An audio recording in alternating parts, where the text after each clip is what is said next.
Alors, tout d'abord, bonsoir. Merci pour cette invitation et dans ce lieu absolument magique. Vous avez une chance extraordinaire de pouvoir profiter, j'espère que vous en profitez, de cette médiathèque, parce qu'il n'y en a pas beaucoup dans le pays.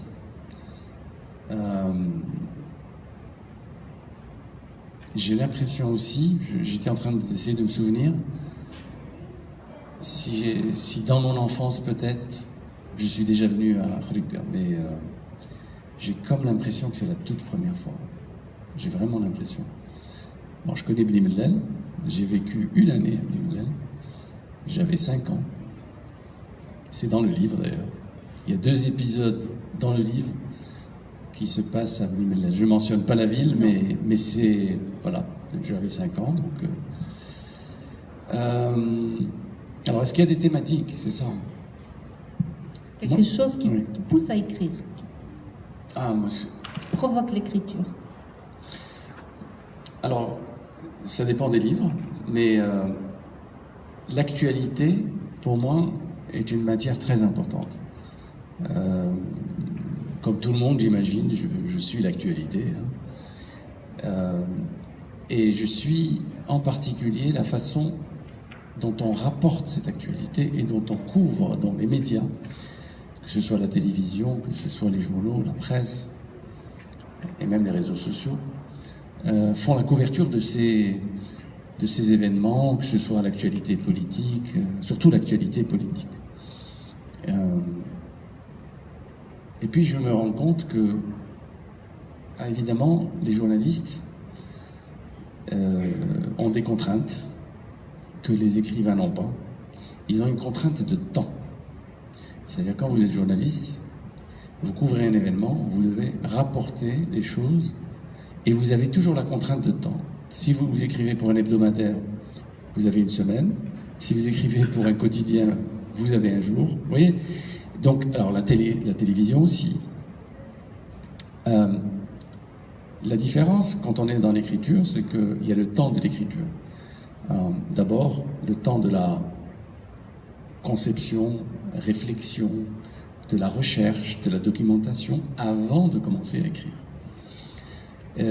Ce qui veut dire qu'un écrivain, il a facilement, bon ça dépend, mais disons 2 années pour produire un texte.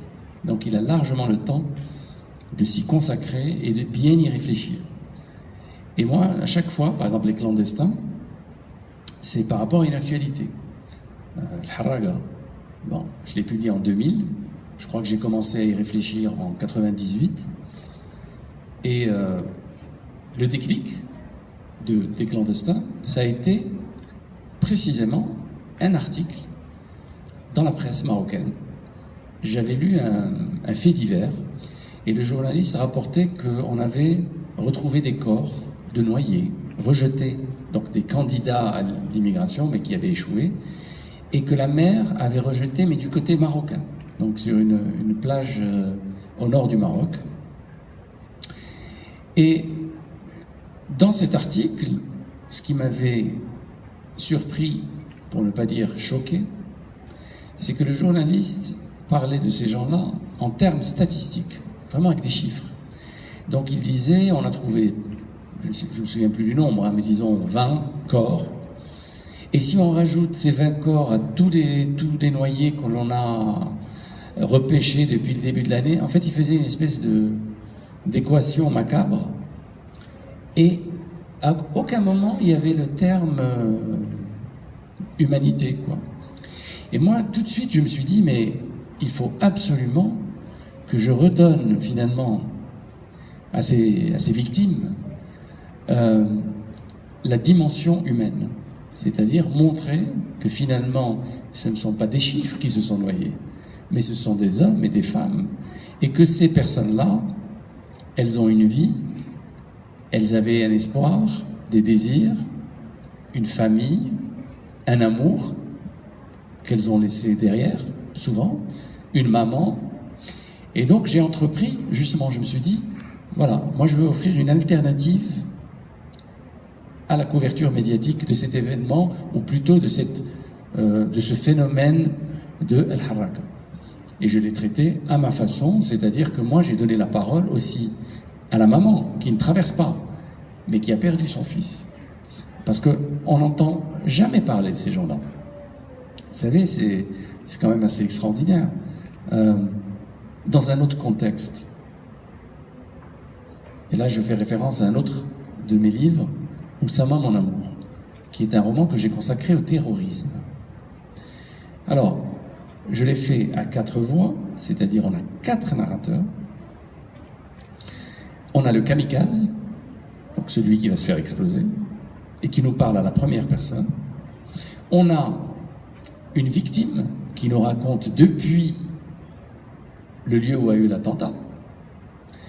On a aussi, et j'ai tenu justement à donner une place, à réserver une place au père du kamikaze, et à travers lui, on a aussi la mère du kamikaze. Parce qu'on ne parle jamais de ces gens-là. Et j'essaie de montrer dans le livre comment ils sont diabolisés. C'est-à-dire que, à partir du moment où le voisinage apprend que c'est leur fils qui a commis l'acte terroriste, ils deviennent ceux qui ont enfanté le diable. Et ça pose une question quand même qui est très importante. Sommes-nous forcément et à 100% responsables des actes de nos enfants? Vous savez, vous pouvez avoir un enfant, et d'ailleurs c'est le cas de la plupart des parents dont les enfants deviennent des terroristes, eux-mêmes sont les premiers à être surpris. Jamais ils n'auraient imaginé que leur fils ou leur fille puisse devenir kamikaze ou commettre un attentat pour tuer des gens. C'est inimaginable. Donc c'est les premiers à être surpris. Donc c'est juste pour donner un autre exemple de comment la littérature, du moins dans ma conception personnelle, peut coller à l'actualité, mais non pas pour reproduire les stéréotypes ou l'image ou la façon dont on rapporte dans les médias tel ou tel événement, la guerre en Syrie, les conflits, le printemps arabe, puisque j'ai consacré aussi un livre au printemps arabe que j'ai appelé « Drôle de printemps ».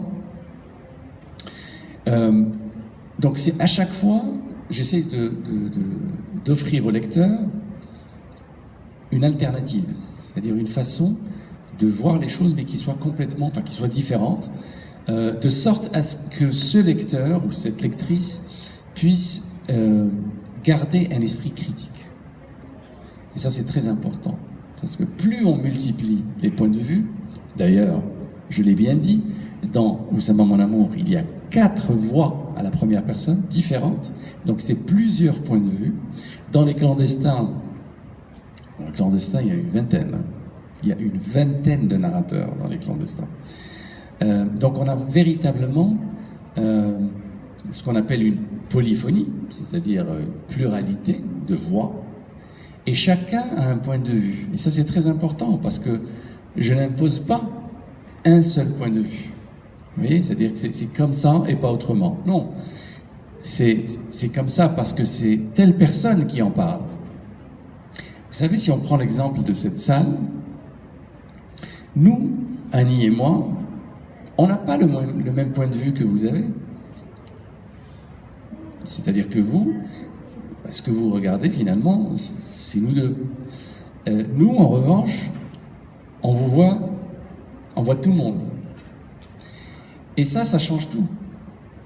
C'est-à-dire que la perception que nous avons n'est pas celle que vous avez. Et c'est très important parce que c'est comme ça qu'on comprend la relativité finalement des choses, que les choses sont relatives.